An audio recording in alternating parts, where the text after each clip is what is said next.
Hi, everybody. Welcome to the Jimmy Dore Show. We have special guest, the host of the Zero Hour, and he was the lead speechwriter for the Bernie Sanders campaign. It's my good buddy, Richard Eskow. How are you, buddy? Great, and great to see you. I'm so glad to be here. I'm glad you can make it. You're in town. Thanks for swinging by. Now, you live in D.C., right? Yeah. Okay. All right. And that's you do your show out there, the Zero Hour out there? I do the Zero Hour in Anacostia in Washington, D.C. Oh, okay. The people's part of Washington. So.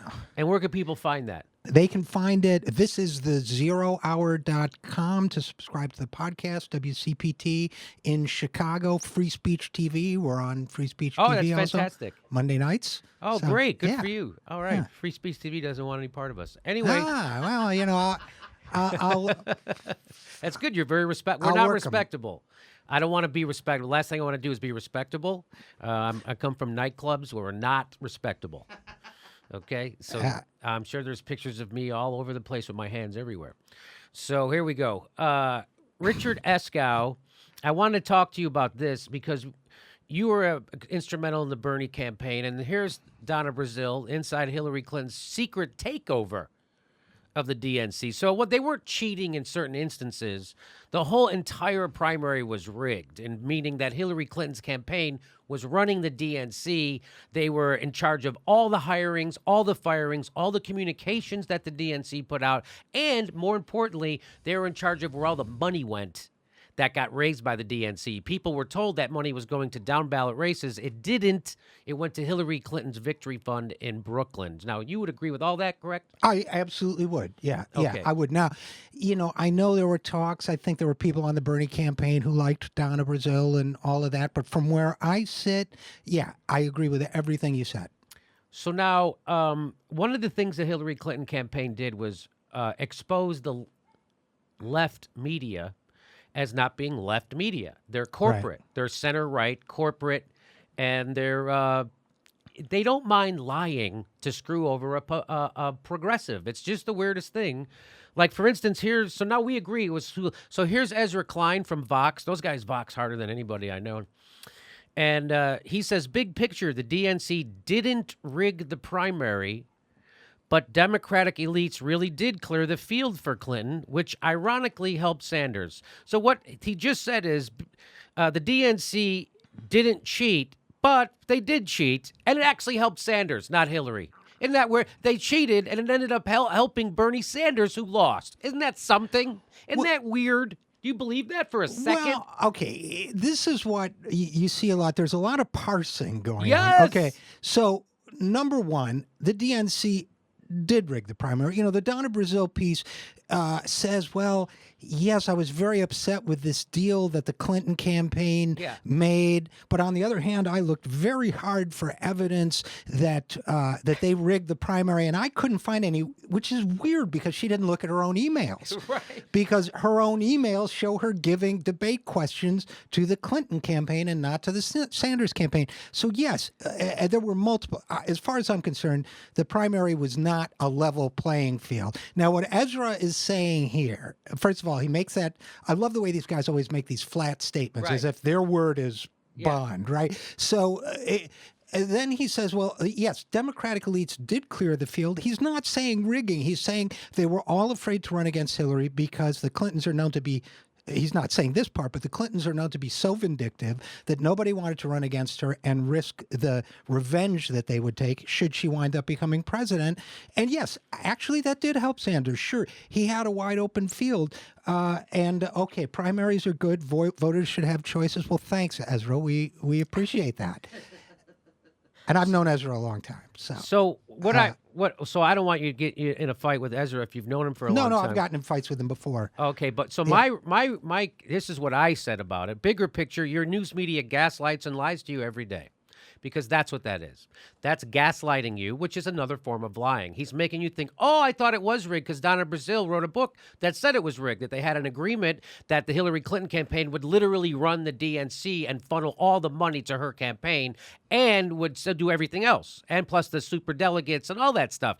Because she was running the money in the DNC, she was able to tell those people who were politicians saying, hey, if you want money from the DNC for your race, you better be nice to me and you better back me, which they all did. Isn't that something? They all did. So it was more than just a little bit rigged, Richard. It was 100% rigged. And then a guy like Ezra Klein comes along and gaslights, which is a form of lying because it makes you think, oh, I guess I didn't hear what Donna Brazile said. I didn't read that article in Politico. It's all somehow I'm crazy and that it was all okay. It was really nothing big. And so that's lying. And that's Ezra Klein fucking lying to, he's not lying to the Russians. He's not lying to the Republicans. He's lying to the progressives. He's lying to you because goddamn guarantee it, every motherfucking Hillary Clinton backer knows that that thing was rigged. And so now what they're doing is lying. They're doing exactly what Sean Hannity's doing. They're just as bad as the right wing. I never thought I'd see it in my life, but Hillary Clinton has turned the left-wing media into worse than Fox News. Do you I gotta disagree with you on one point. Okay. I don't consider them left wing. Oh, okay. I think that the Democratic establishment and their media cohort, they are really, and I know this is not a popular word to use, I think they're really a neoliberal establishment. I think these are people that are invested in a worldview of, of elites, of a pseudo-professionalism, of the idea that you talk in a certain way about policy.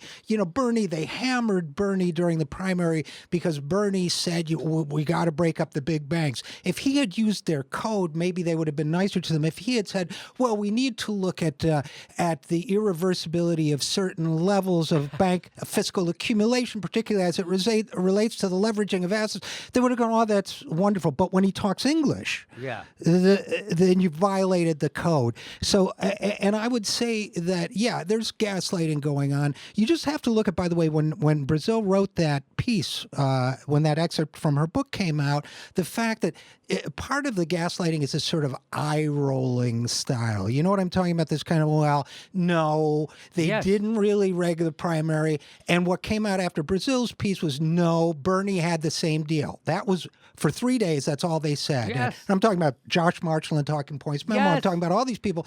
And then all of a sudden, well, no, Bernie didn't have the same deal because they had this, well, but they didn't really, I mean, they tried to push everything. One of the pieces of that Clinton DNC deal that's gotten very little attention, but I think is really important, is that it gave the Clinton campaign the right to preview and reject any statement made, not just about her, but about any candidate. So that means, and now you don't think that the whole entire staff of the DNC watched everything they said and did and made sure they didn't say a single nice word about Hillary because they would mean Bernie. About Bernie? Yes, thank you.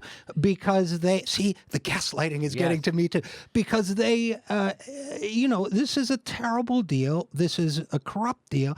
And by the way, they also have not been talking about, well, why did the DNC have to borrow money to begin with? Why did it get in so much trouble? It got in trouble because Barack Obama wanted his own operation because it was going to be a one-man show. It was all about him. It was not about parties or allies or down-ballot races. That's why the Democratic Party lost 1,000 legislature seats during the Obama presidency, give or take. So, this is really about Democratic elites who not only aren't that responsive to the base, they don't really care necessarily that much about other Democratic politicians either. Yes. Yeah, well, so unless they're allies. So Barack Obama didn't care what was happening to the DNC. It seems he didn't care what was happening to the Democratic Party because it was crumbling under his leadership, meaning he's the leader of the party. If you're the president, you're the leader of the party. And like you said, 1,000 seats got wiped out in state houses from coast to coast. We lost governorships. What did he just not care, or did he do that on purpose? Well, I doubt that he did the losing of the legislatures on purpose. A lot of people thought in 2012 were amazed that he didn't do more to get Senate seats or congressional seats. But there you get into speculation, and it sounds crazy to some people.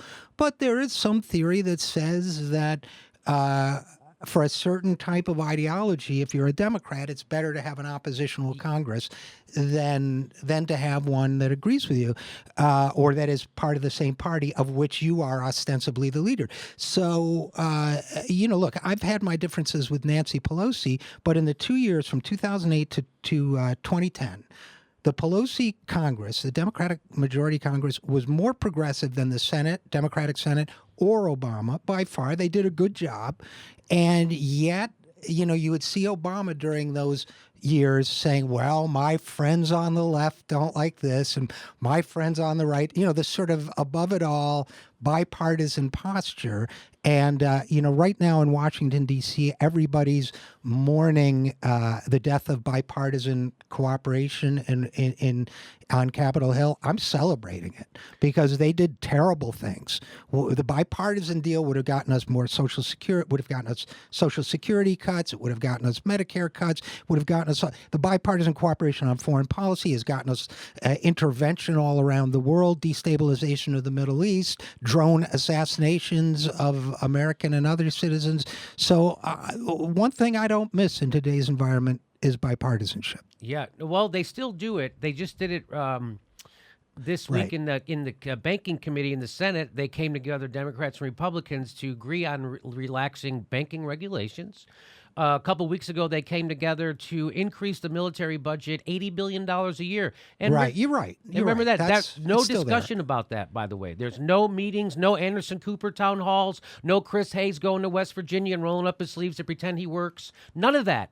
They just did it. And by the way, I don't know if you remember, everybody and their brother told Jill Stein that she was crazy when she said you could do quantitative easing to get rid of student debt. They just did that. They just passed $80 billion a year, which could have wiped out pretty much almost all the student debt in the country over a 10-year period. They just did it with no... So when John Oliver comes on our TV in the United States with an English accent, a country that has universal health care and free college, and he comes here and tells us we can't have nice stuff and we're crazy, that motherfucker's gaslighting people, and he's doing it from the left, right? Yeah, I mean, Jill Stein was wrong about the mechanism, but there's 1.4 trillion in student debt right now, and they're just passing a 1.5 trillion dollar tax giveaway to rich people. Right. So obviously we've got the money. Yeah. So the idea, John Oliver's critique of her was that is just a crazy idea. He wasn't like, well, Jill of course Stein? we should. He didn't go, well, of course this makes sense and we should do this and we could easily afford it. She might be wrong about the mechanism, but we can find a way to do it. That's not what John Oliver did. John Oliver did his fucking whole program to make her look like she was crazy and we could never have nice things in America. We could never have the stuff that other countries have.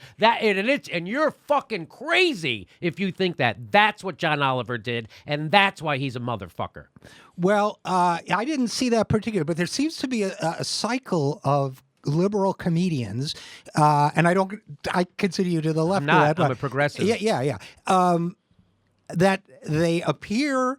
They say things that are like cathartic, and you feel great, and you feel like I love this guy, and then it's like, oh. There's always this moment of for me, the biggest moment of letdown of all of them was when Colbert on his grand finale show had Henry Kissinger, the worst monster, the worst moral monster in recent American history. And by the way, there's a lot of competition for that slot.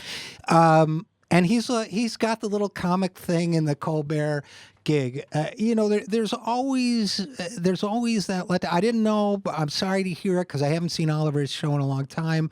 But that's what you get, And I think part of it is that they get brought into that elite circle where you're hanging out with Bill and Hillary, and you're hanging out with this one and that one. I don't know. I'm not part of that world, but bigger picture, your news media gaslights you and lies to you every day.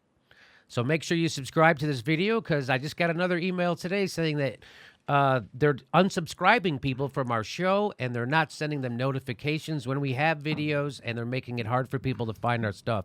So please support us. Click the subscribe, click the bell next to it so you get a notification. And if you can become a Patreon, we just dropped 3 hours this week, 3 hours of premium recordings. A live show. We gave you a live show as a premium, and we gave you another live stream as a premium. So there's lots of extra video and content you get if you become a member to help support us. Remember, they're demonetizing our videos. I'm sure this one will be. Thanks for your support. Our next live Jimmy Dore show is December 4th in Burbank, California, and November 20th in Hollywood, California. That's a small show, only 50 tickets. December 4th, we have a big show in Burbank, California. There's a link for tickets right underneath.